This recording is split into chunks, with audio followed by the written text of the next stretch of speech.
Ce qu'on entend de plus en plus aujourd'hui, ce sont ce genre d'interrogations, ce genre de questionnements. Tu habites où? Tu gagnes combien? Tu habites en appartement ou en maison? Tu voyages où? Quel est ton salaire? Tu es marié avec qui? Qui sont tes enfants? Tu as combien d'enfants? Quel âge as-tu? Quelle profession fais-tu? Et j'en passe. Tout simplement parce que nous sommes trop habitués à la curiosité déplacée, la curiosité malsaine, la curiosité voire vicieuse. À tel point que si aujourd'hui vous allez sur les réseaux sociaux et vous tapez le nom d'une célébrité ou d'une personnalité publique sur n'importe quel moteur de recherche, ce qui suivra le nom de cette célébrité ou de ce personnage public sont les termes suivants: ses enfants, son épouse, sa femme, son salaire. Pourquoi? Tout le monde cherche à savoir tout sur tout le monde. Et si on se mêlait un peu de nos affaires? Et si on se préoccupait un peu de ce qui nous concerne le plus? Et si on se consacrait à se concentrer sur les priorités?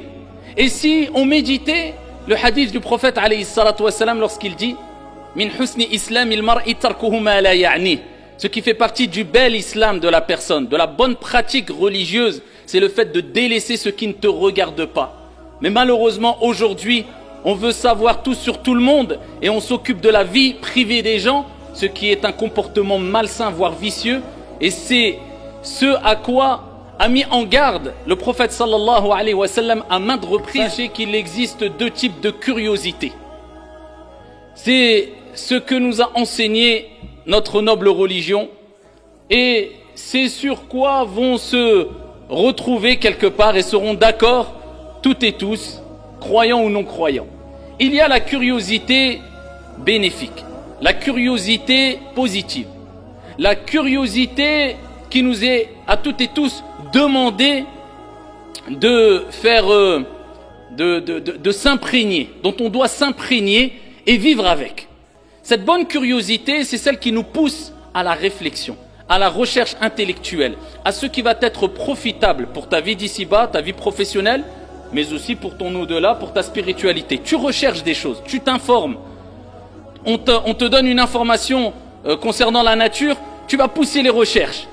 Tu vois le soleil, tu vois les montagnes, tu ne te contentes pas de contempler la création divine, mais tu essayes de voir ce qu'ont dit les scientifiques concernant le soleil, son épaisseur, ce que renferme sa composition, si le soleil serait plus proche de la terre, s'il serait plus éloigné. Tu médites à travers les recherches, à travers la curiosité positive qui te pousse à avoir une réflexion intellectuelle poussée, et c'est ce qui va conclure, ou c'est ce qui va te pousser à conclure à travers la parole divine où Allah Jalla wa Ala dit Rabbana ma khalaqta hadha batilan subhanaka faqina adhaban nar. Ya Allah, tu n'as pas créé cela en vain, gloire à toi, préserve-nous du châtiment de l'enfer. Cette curiosité qui va te permettre d'accéder à certains emplois, d'exceller dans les études, de réviser pour tes examens, d'élargir ta culture générale, tout ce qui t'est profitable pour ta vie d'ici-bas et ton au-delà. Sois curieux. La porte est ouverte. Aucun problème. Et cela est conforme aussi à la parole du prophète sallallahu alayhi wa sallam lorsqu'il dit Ihris ala ma yanfa'uk. Cherche ce qui t'est profitable. Bouge-toi. Ne te contente pas du minimum. Non, lis, renseigne-toi, informe-toi, sois curieux. Sur cela, on est d'accord. Aucun souci. Maintenant, nous, ici, le sujet qui nous importe particulièrement, c'est cette curiosité déplacée, malsaine, pervers quelquefois, vicieuse d'autres fois. C'est cette curiosité qui te pousse à l'ingérence, à rentrer dans la vie privée des gens. Et cette curiosité est néfaste. Pourquoi? Parce que cette curiosité va provoquer de la jalousie, de la haine. Et quelquefois même, au-delà de la perte de temps, bien sûr, parce qu'on a déjà beaucoup à faire avec nous, alors si on s'occupe de la vie des gens, on est trop curieux, on s'en sort plus. Mais surtout aussi, ce qui va provoquer l'éloignement, ton éloignement d'Allah subhanahu wa ta'ala, de ton Seigneur. C'est pour ça qu'Al-Junayd, rahmatullahi alayhi, disait, le signe qui prouve que le serviteur a été éloigné de Dieu. Allah. C'est-à-dire, Junayd te rappelle que ça c'est un signe qui montre que et qui prouve que Dieu s'est éloigné de toi. Tu t'es éloigné d'Allah. C'est le fait que la personne se consacre et se concentre sur des choses qui ne le regardent pas. Quand tu vois une personne qui se préoccupe de ce qui ne le regarde pas, jour et nuit, matin, midi et soir, tout au long de ses journées, voire tout au long de sa vie, sache que c'est un signe que Dieu s'est éloigné de lui. Pourquoi? Parce qu'il s'est éloigné d'Allah subhanahu wa ta'ala. Il l'a provoqué, il l'a cherché, eh bien Dieu s'est éloigné de lui. Au lieu de se consacrer et se concentrer sur l'essentiel, sur les priorités de sa vie.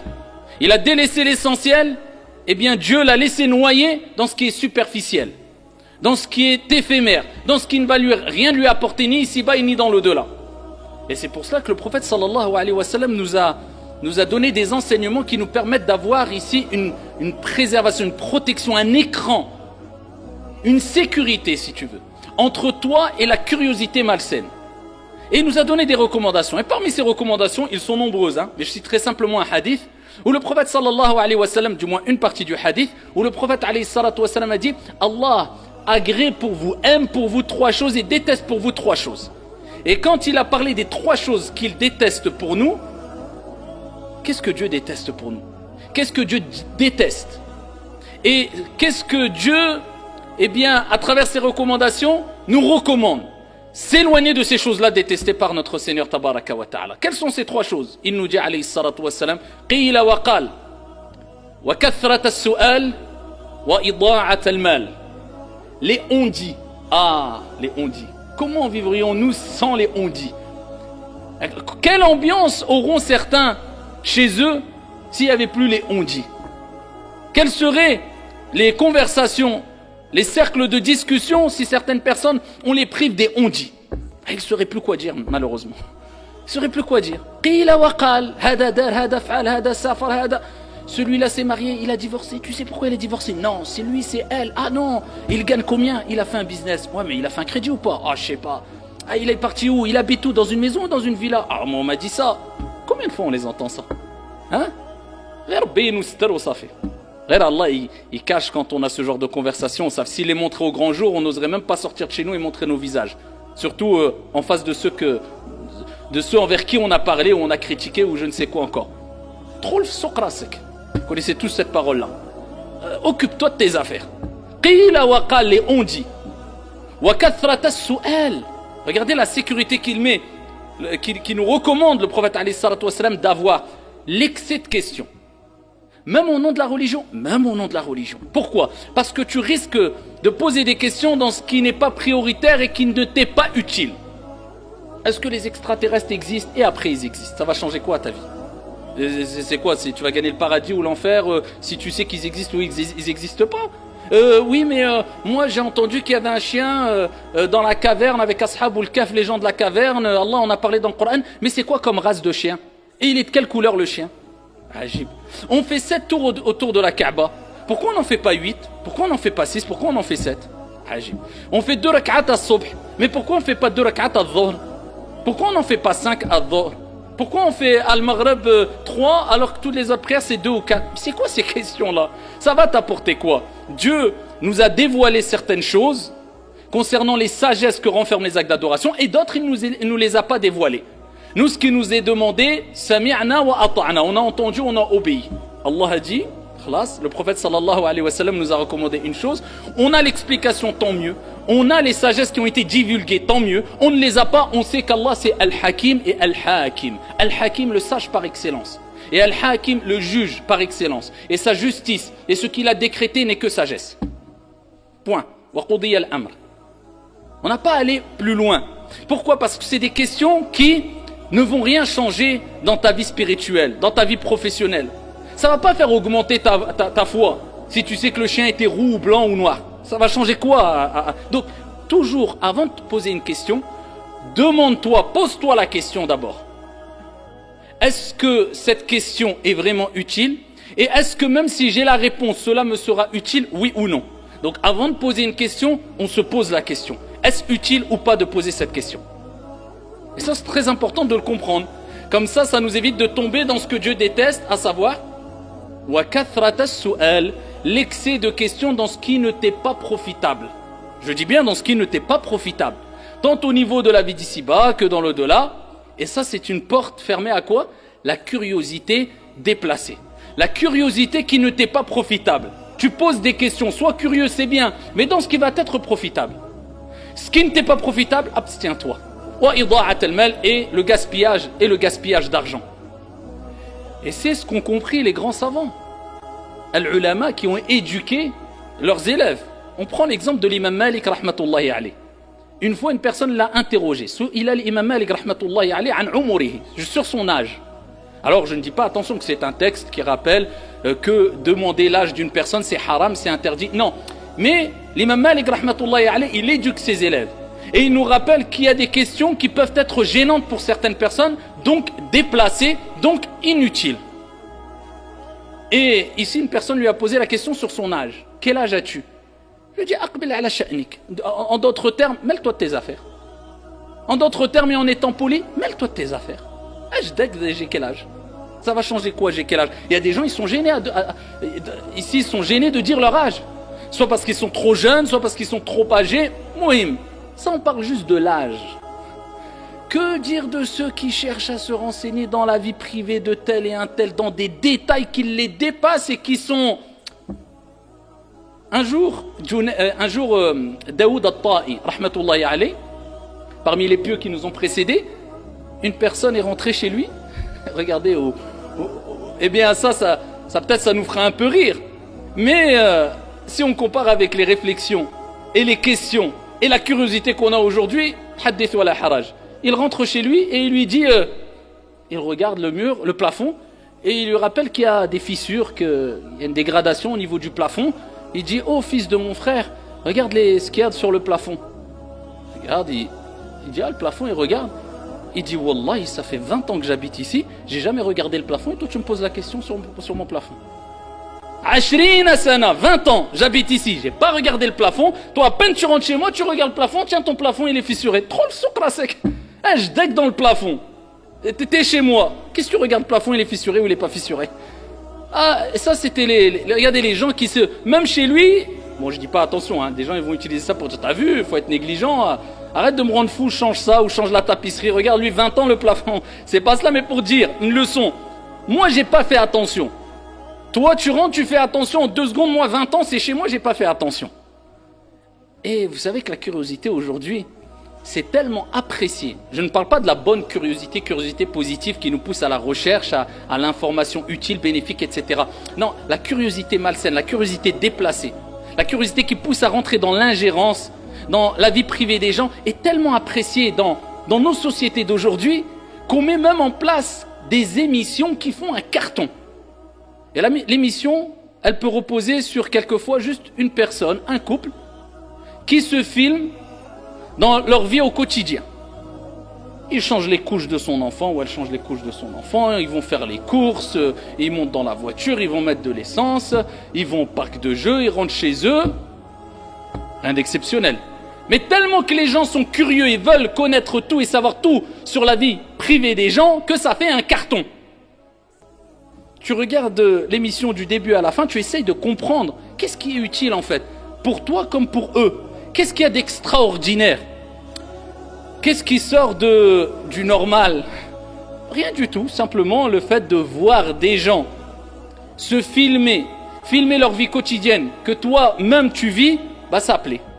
Est-ce qu'on n'a pas quelque part un problème? Peut-être même psychologique quelquefois. Est-ce qu'on n'a pas un mal-être qui nous pousse à avoir l'envie, cette envie de savoir tout sur tout le monde, sur la vie privée des gens, sur on a un problème peut-être, c'est parce qu'on a oublié qu'il faut se concentrer sur soi-même. On s'est oublié et on s'est concentré plus sur la vie des gens et d'autrui. On a tellement été curieux qu'on a oublié la curiosité vis-à-vis de nos propres personnes afin de scruter nos erreurs, nos défauts, nos manquements, comment évoluer professionnellement, intellectuellement, spirituellement. On s'est préoccupé des gens, eh bien on s'est oublié nous-mêmes. Et c'est pour ça qu'il faut prendre conscience aussi, je terminerai avec ça, que c'est un mal profond. Attention, quand on parle de ce sujet de la curiosité qui est peut-être pas assez, wallahu alam, peut-être pas assez traité, il faut comprendre que c'est un sujet très profond qui permet la réforme. C'est pas simplement un sujet qui, bon, voilà, c'est un sujet comme les... Non, ceux qui veulent se réformer en profondeur, réformer leur âme, ici du mal vers le bien ou du bien vers l'excellence, eh bien il faut traiter les sujets dans leur profondeur. Et parmi les sujets qu'il faut traiter, c'est la curiosité. Parce que la curiosité, c'est quelque chose de subtil, caché quelquefois, vicieux, eh bien qui provoque de grands maux. L'éloignement de Dieu, comme on avait dit, la perte de temps, etc. Mais aussi, Ibn al-Qayyim, rahmatullahi alayhi, regardez ce qu'il nous dit, écoutez ce qu'il nous dit. Il nous dit que, ici, une des causes de la plupart des actes de désobéissance, c'est la curiosité liée au regard et à la parole. Et ce sont deux voies très vastes par lesquelles entre Shaitan. Ce sont deux voies très vastes, à savoir la curiosité. Curiosité à travers le regard. Je regarde ce qui ne me regarde pas. Je regarde par curiosité la vie privée des gens. Je regarde des choses qui ne me sont pas profitables. C'est de la curiosité malsaine. Regardez le haram, etc. C'est de la mauvaise curiosité qui provoque l'éloignement de Dieu, qui provoque la perte de temps, qui provoque la jalousie, qui provoque quelquefois la haine, qui provoque le mal, qui provoque la désobéissance. C'est pour ça que Ibn al-Qayyim, il dit, c'est deux voies très vastes par lesquelles entre Shaitan, la curiosité liée au regard et la curiosité liée à la parole. À travers nos paroles, qu'a fait un tel, qu'est-ce qu'a dit un tel, etc. Parce que ça ouvre la porte à tous les actes de désobéissance possibles et imaginables dans certains cas. Et particulièrement les grands péchés, la calomnie, la médisance, la jalousie, accompagnée de haine, tous ces grands péchés, eh bien, ont été provoqués par quoi? Par cette voie qui est large et par laquelle est rentré Shaitan, à savoir cette deuxième voie, al-fudul, la curiosité liée à quoi? À la parole.